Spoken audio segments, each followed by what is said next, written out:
आउज़ुबिल्लाहि मिनश्शैतानिर्रजीम बिस्मिल्लाहिर्रहमानिर्रहीम। Royal UTV की तरफ से अस्सलाम वालेकुम। रॉयल यूटीवी एक दफ़ा फिर आपकी खिदमत में हाजिर है। पाकिस्तानी मीडिया में कुलभूषण यादव के हवाले से एक दफ़ा फिर कुछ ख़बरें आई हैं। इंडियन मीडिया में भी इस हवाले से बातचीत हुई है, इसलिए हमने ये ज़रूरी समझा है कि इस मसले पर आपके सामने अपनी तहकीक को रखा जाए, अपनी तहकीक को पेश किया जाए, ताकि आप लोग इन सवालात से आगाह हों जो हम आज की इस वीडियो में करने वाले हैं। इसके अलावा हम थोड़ी सी बात करेंगे साउथ चाइना सी में, वहाँ पर जारी कशीदगी के हवाले से कुछ मज़ीद ख़बरें आपकी नज़र करेंगे। आप लोगों से गुजारिश है कि हमारे चैनल को सब्सक्राइब करने के साथ साथ बेल आइकन को भी हिट करें, ताकि आप लोगों को नोटिफिकेशंस मिल सके हमारी अगली आने वाली वीडियोस के मुतालिक। कुलभूषण यादव नाम के एक भारतीय जासूस को पाकिस्तान ने मार्च सन 2016 में गिरफ़्तार किया और फिर 2 महीने बाद जो है इंडिया को इन्फॉर्म कर दिया था, लेकिन इंडिया इस सिलसिले में हमेशा से डिनाई करता आया कि जी हमें कोई इन्फॉर्म नहीं किया गया था। तकरीबन मार्च 31 सन 2016 को डॉन अखबार में ख़बर शाये की थी, जिसमें राना सनाउल्लाह साहब ने ये बात कही थी कि नवाज़ शरीफ साहब जो हैं वो इंडिया के उन 2 इंजीनियर्स के मुतालिक बात नहीं कर रहे हैं जिनको रमज़ान शुगर मिल से गिरफ़्तार किया गया था। ये इत्तफाक फाउंड्री के मुलाजिम थे। आखिर वो कौन सी ऐसी बात थी या वो कौन सी ऐसी बात थी जिस पर कुलभूषण यादव के मसले पर नवाज़ शरीफ साहब ने खामोशी इख्तियार करी थी? ये बात जो है वो सवाल करना नवाज़ शरीफ साहब से बहुत ज़रूरी हो जाता है। हम थोड़ा सा दोबारा वापस आते हैं कुलभूषण यादव की तरफ। कुलभूषण यादव का ताल्लुक़ महाराष्ट्र से बताया गया था।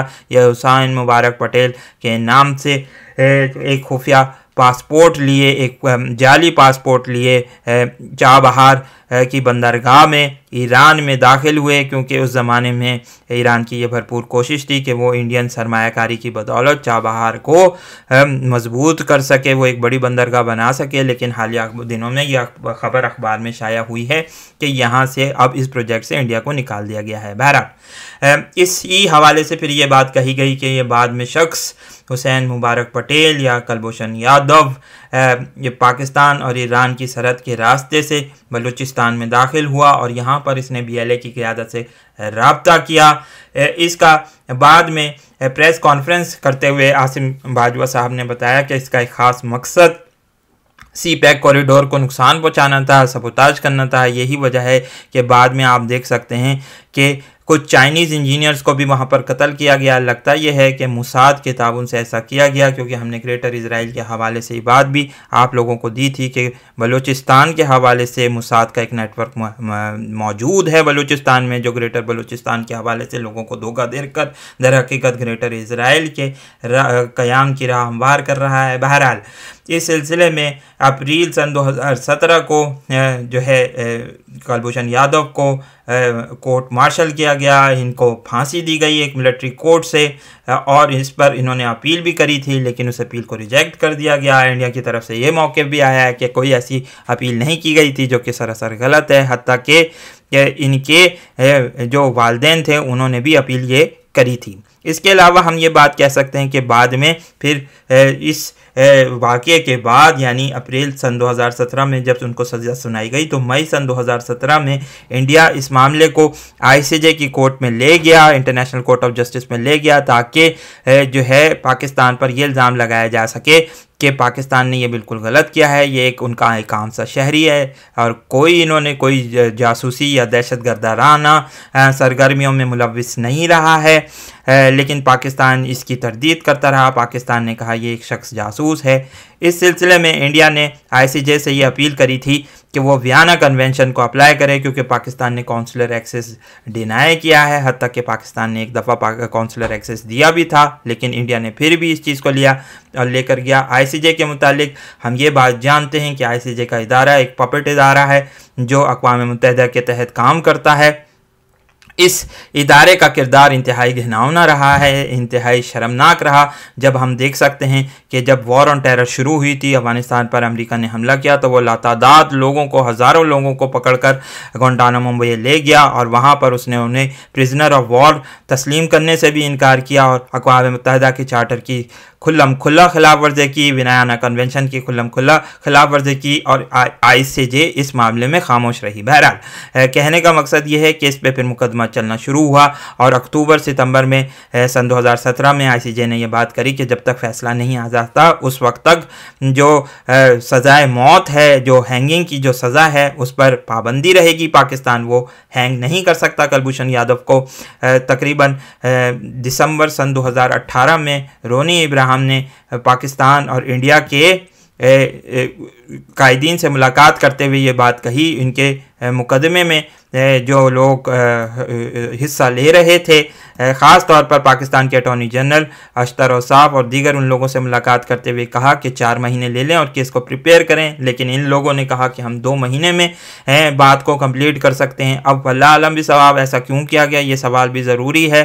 थोड़े दिनों पहले ये बात भी प्रेस कॉन्फ्रेंस में इल्ज़ाम लगाया गया कि कुलभूषण यादव जो है वो एक स्क्रैप डीलर के तौर पर गिडानी में काम करता रहा। अब सवाल यहाँ पर यह भी पैदा होता है कि पाकिस्तान में वो कौन लोग थे जिन्होंने इस शख्स को, कुलभूषण यादव को, पाकिस्तानी शनाख्ती कार्ड इशू किया, क्योंकि कोई भी अगर स्क्रैप डीलर के हैसियत से काम कर रहा था या ताजिर की हैसियत से काम कर रहा था तो यकीनी तौर पर उसके पास पाकिस्तानी शनाख्ती कार्ड ज़रूर होगा। ये सवाल जो है उस ज़माने के वज़ीर दाखिला चौधरी निसार अली साहब से ज़रूर पूछा जाना चाहिए कि वो आखिर कौन लोग थे जिन्होंने शख्स को बगैर तहकीक किए शनाख्ती कार्ड इशू किया। जबकि हम ये बात जानते हैं कि पाकिस्तान के सूबा खैबर पख्तूनख्वा के लोग कराची में सालों साल धक्के खाते रहते हैं और उनका शनाख्ती कार्ड नहीं बन पाता। तो ये एक सवालिया निशान हमारे सामने मौजूद है। बहरहाल जुलाई सन 2019 को ये एक वर्डिक्ट दिया गया जिसमें यह बात की गई कि पाकिस्तान काउंसलर एक्सेस देगा क्योंकि उसने वियना कन्वेंशन के आर्टिकल 36 की खिलाफ वर्जी की है, उसके सब क्लॉज की खिलाफ वर्जी की है। हत्ता कि कुछ बात समझ नहीं आ रही थी क्योंकि टेररिज्म और जासूसी के जो इल्ज़ामात लगाए जाते हैं उसमें ये बात कही गई है अक़वाम मुत्तहिदा के चार्टर में कि वो एग्जेम्पशन है, वहाँ पे प्रिजनर ऑफ वॉर का इतलाक़ नहीं होगा। और ये बात भी हम जानते हैं कि ICJ की जो जूरी की कमेटी में एक इंडियन जज भी मौजूद थे जिनका नाम दलवीर भंडारी था। इस इंडिया ने भी इस पर सिलसिले में यकीनी तौर पर कोई ना कोई प्रेशर ज़रूर डाला होगा। बहरहाल कहने का मकसद ये है कि ये हुआ ये वर्डिक्ट, लेकिन साथ ही साथ ICJ के वर्डिक्ट में ये बात भी कही गई कि ये कोर्ट की जुरिस्डिक्शन से बाहर है। कोर्ट जो है वो सज़ाए मौत उनकी माफ़ नहीं कर सकती, पाकिस्तान पर कोई प्रेशर नहीं डाल सकती। ये पाकिस्तान का अपना मामला है क्योंकि अक़वाम मुत्तहिदा के चार्टर में सॉवरेनिटी रूल्स को रिकगनाइज़ किया गया है, ख़ुद मुख्तारी के कवानीन को रिकगनाइज़ किया गया है। इसलिए पाकिस्तान अगर किसी शख्स पर जासूसी का इल्ज़ाम लगाता है तो इसको एग्जीक्यूट कर सकता है, इसको हैंग कर सकता है, उसको फांसी की सज़ा दे सकता है। ये बात कोर्ट ने कही है। अब इस फैसले को भी करीबन जो है वो साल का अरसा हो गया है। पाकिस्तान ने काउंसलर एक्सेस भी दिया है। अभी हालिया दिनों में ये अखबारात में खबर आई कि 3rd काउंसलर एक्सेस भी दे रहा है विदाउट एनी हिंड्रेंस, यानी किसी भी रुकावट के बगैर जो है काउंसलर एक्सेस देने पर तैयार है। लेकिन भारत इस मामले में फिर चूँ-चूरा और जो है कर रहा है, यानी वो एक ड्रामे का दिखा रहा है। अब सवाल ये पैदा होता है कि पाकिस्तान ने आज तक इस शख्स को फांसी क्यों नहीं दी, जबकि इस शख्स को फांसी दे देनी चाहिए थी। क्योंकि हम ये समझते हैं कि जब जुल्फ़िकार अली भुट्टो जैसे बड़े सियासतदान को पाकिस्तानी फ़ौज फांसी दे सकती है तो ऐसे कुलभूषण यादव जिस पर खुला इल्ज़ाम है वो हमारी दहशतगर्दी में मुलव्विस है रहा है, मुल्क दुश्मन सरगर्मियों में मुलव्विस रहा है, तो उसको फांसी दे देनी चाहिए, ओपनली देनी चाहिए, ताकि वो उन लोगों को लिए भी सबक बन सके, इबरत का सामान बन सके जो पाकिस्तान दुश्मन सरगर्मियों में मुलव्विस हैं। इसलिए हम हुकूमत से अपील करेंगे कि इस मामले में जल्दी करें और कुलभूषण यादव को जल्द से जल्द फांसी दी जाए ताकि उन लोगों के लिए भी एक सबक हो सके जो जासूसी के लिए पाकिस्तान में एंटर होना चाहते हैं। बहरहाल इस सिलसिले में हमने काफ़ी तहकीक करी और काफ़ी सारी चीज़ें हमने देखी भी हैं, डॉक्यूमेंट्स को भी पढ़ा है। ये डॉक्यूमेंट ICJ की वेबसाइट पर भी मौजूद हैं जिसमें आप देख सकते हैं, पूरा ओवरव्यू ऑफ द केस भी मौजूद है जिसको आप पढ़ सकते हैं, देख सकते हैं कि क्या क्या हुआ है। यहाँ पर बहुत सारी चीज़ें ऐसी हैं जो ना समझ में आने वाली हैं, लेकिन बहरहाल इस फैसले को अगर कबूल भी किया जाए तब भी जो कोर्ट ने कोई ऐसी बात नहीं करी है जिसमें कोई सज़ा की माफ़ नहीं करी गई, बल्कि पाकिस्तान ने इसको अपनी विक्ट्री भी कहा था जब ये फैसला आया था कि कोर्ट ने जो है उनकी सज़ा को बरकरार रखा है। तो इस सिलसिले में हम चाहते हैं कि कोर्ट के फैसले को ही अगर आप देखना चाहते हैं, उसकी रिस्पेक्ट करना चाहते हैं, तो जल्द से जल्द फांसी की सज़ा पर अमल दरामद होना चाहिए।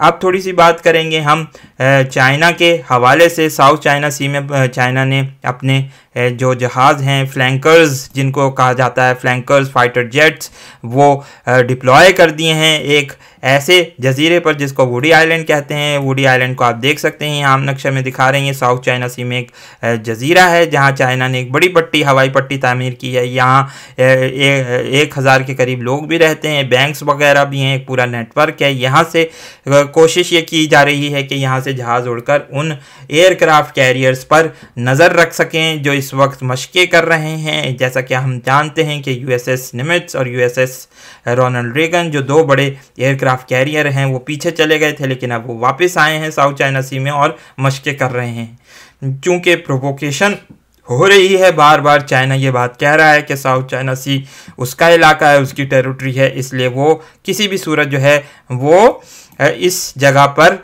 कोई भी जो है इंटरवेंशन बर्दाश्त नहीं करेगा, उसकी खुद मुख्तारी पर आंच नहीं आने दी जाएगी। ये इस जहाज़ को आप देख सकते हैं, J-11, ये फाइटर जेट जो मैकडॉनल्ड डगलस F-15 ईगल का मुतबादिल समझा जाता है, इसी की कॉपी समझा जाता है। बहुत ही ज़बरदस्त जहाज़ आप देख सकते हैं, करीबन उसी की कॉपी है। इसको थोड़ा सा बड़ा करके हम फिर दिखाते हैं आपको। इसमें काफ़ी सारी सलाहियतें मौजूद हैं कि ये किसी भी बड़े एयरक्राफ्ट कैरियर को नुकसान पहुँचाने की सलाहियत रखता है। तो इस सूरत में अगर हम देखते हैं कि आइंदा आने वाले दिनों में चाइना किस तरीके से रिएक्ट करता है और क्या होने जा रहा है, यकीनी तौर पर सदर पोम्पियो का जो बयान था, वज़ीर ख़ारजा पोम्पियो का जो बयान था, उस सिलसिले में हम ये बात कह सकते हैं कि अब चाइना को काफ़ी प्रोवोकेशन हुई है और इसने इस सिलसिले में ही इन जहाज़ों को डिप्लॉय किया है ताकि अमेरिका को रिस्पॉन्स दिया जा सके कि हम जो हैं वो पूरी तरीके से तैयार हैं। गो कि ये डिप्लॉयमेंट इतनी बड़ी नहीं है, लेकिन चूंकि फिर भी हम ये बात जानते हैं कि चाइना पूरी तरीके से तैयार है, इसलिए देखते हैं कि क्या है। बे एयरक्राफ्ट कैरियर्स को USS रॉल्फ जॉनसन की भी मदद हासिल है और साथ ही साथ जापानी बहरी जहाज़ भी जो हैं वो इन मशकों में शिरकत कर रहे हैं। साथ ही साथ जो है ताइवान की तरफ से भी बड़ी मिलिट्री ड्रिल्स हो रही हैं, तो कोई भी छोटा सा वाक़या एक बड़ी जंग का पेशखेदमा साबित हो सकता है। इस सिलसिले में हम मज़ीद इन्फॉर्मेशन आपको देते रहेंगे। इस वीडियो को लाइक कीजिए, शेयर कीजिए, दोस्तों के साथ डिस्कस कीजिए। बहुत बहुत शुक्रिया। अस्सलाम वालेकुम और अल्लाह हाफ़िज़।